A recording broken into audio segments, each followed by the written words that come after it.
This continues to go back to XRP being collateral. I think that that's what people miss. There's, the original outset, and I had this conversation on the node. The original outset for XRP was a DEX that allowed for interoperability between issued assets or other tokenized assets to be able to settle them between counterparties, which works great, right? Like you only have to hold the XRP for a very short period of time. But it also, if there's a lot of XRP out there, it doesn't require a super high price in order to be able to facilitate that.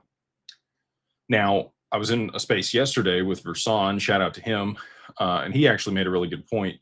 Liquidity begets liquidity. So as things start to move through a certain corridor, whatever that is, whether it's the US dollar or another mechanism by which things settle or trade, over time, more liquidity gets aggregated there. People want to hold that asset. And at a certain point, it becomes a very stable value, a high stable value, or riskless.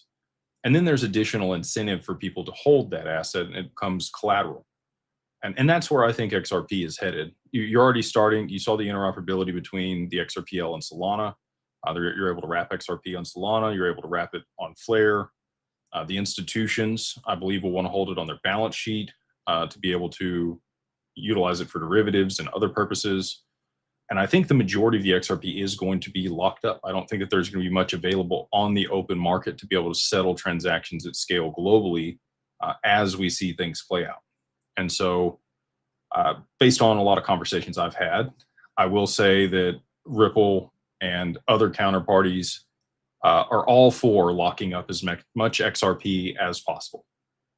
And Flare and their vaults is definitely one of the ways to do that.